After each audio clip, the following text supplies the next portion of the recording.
Welcome to This is Democracy on the Road. Discussions and interactions across the world. This summer, we're going to take our discussions far away from Austin, Texas, as we meet with and talk to exciting people around the world.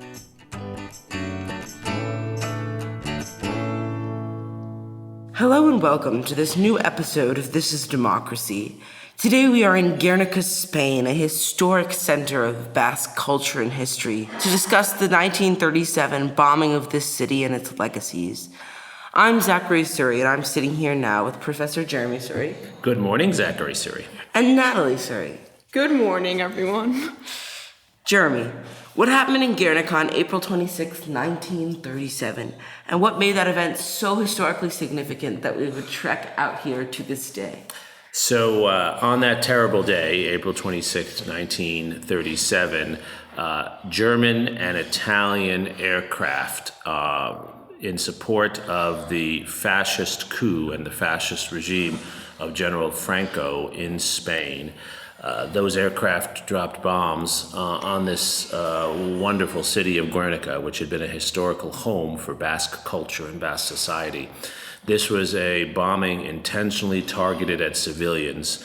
The goal of General Franco and his regional commander, General Molo, was to break the will and morale of Basque citizens who were resisting fascist efforts to steal power in Spain. And this is a really horrible day in history because more than 1,000 citizens, innocent civilians of this town were killed. 85% of the buildings in this town were destroyed, and the fires created by the incendiary bombs burned for about 3 days. This was not the first time that bombs were used against civilians, but it was the first time that there was an organized military effort to kill civilians in Europe in this way, and it became the first of many civilian bombings that we would see thereafter. It was also a terrible day because it was the beginnings of the end of Basque resistance and other forms of democratic resistance to fascism in Spain. And why did the fascists see an opening, a time that they could do this, and why do they see it as something they should do? The fascists believed that they could use military technology and that they could use the force of will. This is at the core of fascist ideology, racial superiority and force of will, that they could use their military power and force of will to destroy all resistance. And they also believed at this time that there would be few repercussions. The Basque resistance forces did not have an air force of their own. The Spanish Republican forces did not have a major air force of their own. And so the fascist forces were taking advantage of the weakness and the lack of support for democratic forces. But also, fascist groups in Germany under Hitler and in Italy under Mussolini saw this as a way to test the new style of war that they were developing, like blitzkrieg for the Nazis. Yes. Many historians have written that this was a first step, a test case in blitzkrieg. Some have argued also that the Italian campaign in Ethiopia and other efforts by the fascist forces before this were also early steps. But you could argue this was the first time air power was used in a way that would become quite common during World War II. This really highlights a point we like to make often on This is Democracy, and that is that all the things that happen today happen because of a historical reason. And they happen because something happened a long time ago that created the climate in which this became acceptable. That's right. There are historical moments that resonate decades and decades after, and the bombing of Guernica is one of those. Walking the streets as we did, one feels that the old world was destroyed and the new world was created here.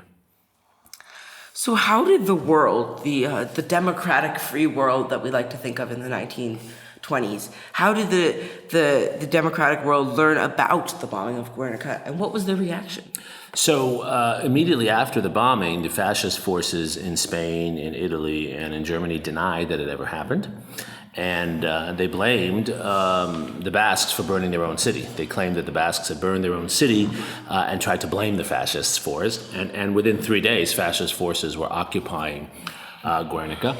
and preventing any news from getting out. So we like to think fake news is something new today. Propaganda is new today. This was being used at the time by fascist forces in 1937. People found out about the bombing, including Pablo Picasso, who we'll talk about soon.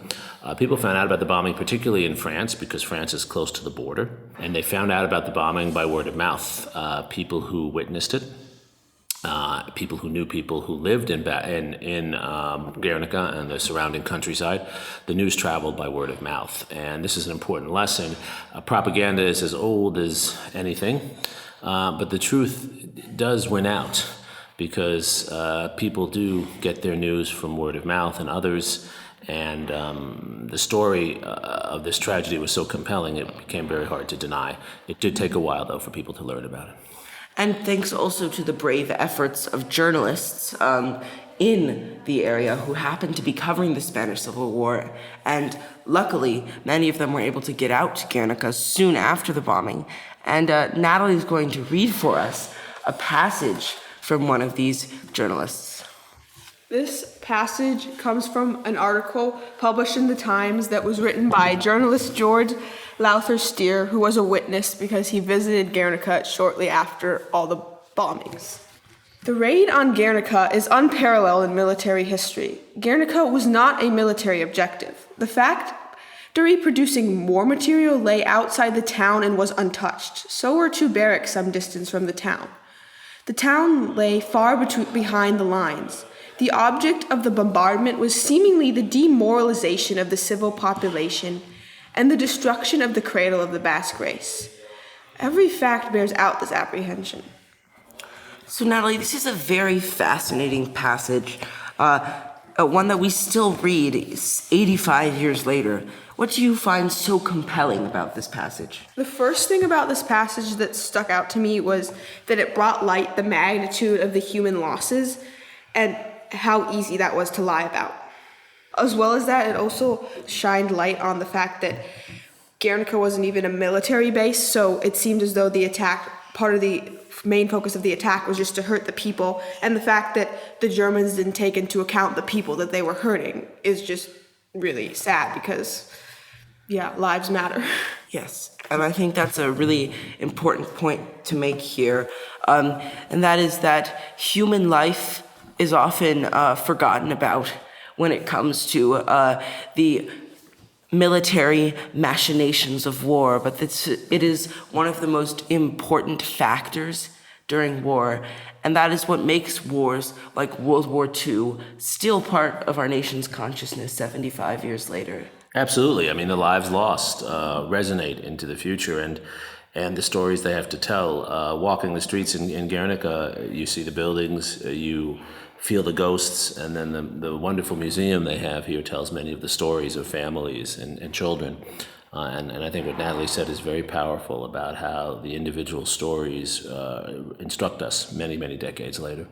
And just the images of Nazi and Italian fighter planes coming down and machine gutting citizens who were trying to escape from the bombs is something that has resonated with us and resonated with people like Pablo Picasso for generations. So how more specifically, Jeremi, did Picasso react to the bombing of Guernica, and why was his reaction so important? So Picasso's most famous painting, probably the most famous painting of the 20th century, is a depiction of the bombing of Guernica. The painting is called Guernica.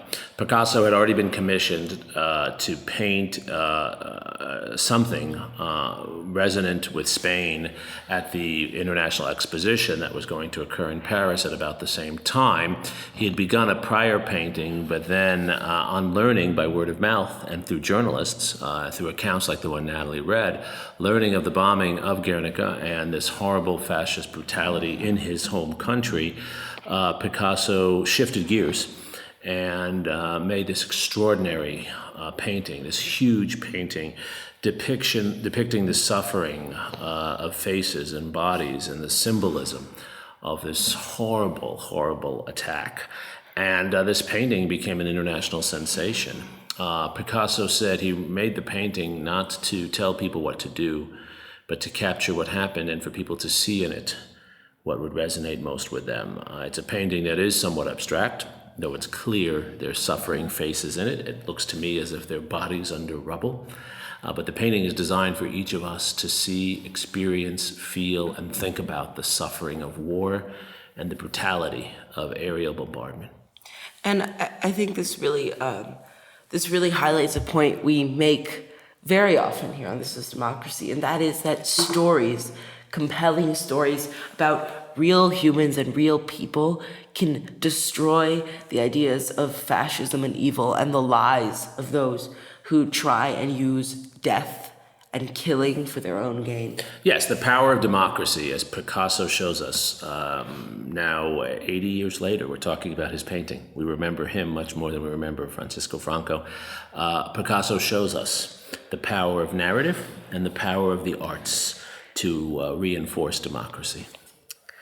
So how more militarily did the bombing of Guernica influence how future wars were fought? So the bombing of Guernica, unfortunately, as almost every military historian will write, opens the door, is a first step toward the more frequent use of air power against civilians in the 20th and 21st century. During World War II, all the combatants do this, fascist, allied, and others. You can think of the Nazi bombing of Coventry, the American bombing of Dresden and Tokyo. You can think of the atomic bombings in this context. And then thereafter, air power becomes in some ways the weapon of choice for large, powerful countries trying to exert control over faraway territories. The United States and Soviet Union both use air power during the Cold War, but so do other countries like Israel, Saudi Arabia, and other countries of that sort. So this is the beginning of the targeting of civilians, and you could argue that the action taken by the fascists in Guernica was the first step toward September 11th, 2001. The attackers and terrorists who attacked the United States in 2001 made the same argument that the fascists made, which was that all civilians who were associated with the enemy were part of the enemy and therefore fair game for attack. And that was the justification for and the use of military power to kill civilians in Guernica, as it was the terrible justification given by Osama bin Laden for attacking the Twin Towers and Washington, D.C. and Pennsylvania in 2001. But also, if I'm correct, the bombing of Guernica led us to the point where countries, including and the United States, were willing to use air power to drop bombs and kill civilians far away in a way that seemed painless to us, but created large amounts of suffering on the ground. Yeah, as many historians have written, aerial bombardment becomes a terrible and a dangerous temptation. For countries like the United States, it's a way of exerting power far away with little cost to American civilians and little risk to American soldiers. And we have to own this. Even though our aims have often been very different from the aims of fascists or terrorists, the United States has been a perpetrator of aerial bombardment against civilians throughout the last 80 years since Guernica, particularly in places like Vietnam and Iraq. And we need to own the consequences of that. People around the world often react to that in ways that reflect opposition and anger. And we need to recognize why. Guernica is the first step toward the overuse, even by the United States, of air power in the 20th and 21st century. And perhaps talking about this and studying this will lead us to be a little more careful in the ways we use air power. Certainly, and I think that this highlights how important it is for us to study history, to study where our current military and political objectives come from. Why are we still bombing civilians 85 years later? And I think that that's really something that needs to be emphasized more in our society that's going through so much upheaval, and that is that we need to study history and we need to take from history lessons that will help us move forward into a better future. So, speaking more to those lessons, Jeremy, what do you think the bombing of Guernica and Picasso's haunting painting teach us about democracy? I think there are a lot of lessons that come from visiting Guernica, reading about this history, and most importantly, observing Picasso's painting, which I show students and people all the time. I show it when I give lectures on leadership and storytelling and the importance of telling people a story. The lessons I would highlight are two. First, I think air power produces terrible suffering, but it does not produce the political outcomes we want. There's a long line of historical scholarship going back to Michael Sherry and many others on this, Richard Overy, making the case that air power kills a lot of people, but it only stiffens resistance and it leads to more fighting, not less. We should not overuse air power, particularly in the United States. Second lesson is that, and this is the positive lesson, that human stories win out over bombs. Here we are, 85 years later, talking about Guernica. The stories of human beings and the stories of their experiences and the arguments they make for their humanity win out over the bombs in the long run. And Picasso proves that to us. His painting is one of the most seen and commented upon images of the 20th century. It has kept alive the story of humanity in the face of this horrible fascist brutality. Democracy wins, democracy thrives, because human stories are more powerful than bombs and more powerful than lies. Yes, and what Guernica shows us is not only the evils that humans are capable of, but also the immense human cost of war and the importance for all of us of sane, decent leadership. After all, to paraphrase Paul Simon, you cannot walk with the holy if you're only a halfway decent man. I don't pretend to be a mastermind with no genius marketing plan. And that's why this is democracy. This is democracy signing off from Guernica. Adios and esquericasco. That's Basque for thank you.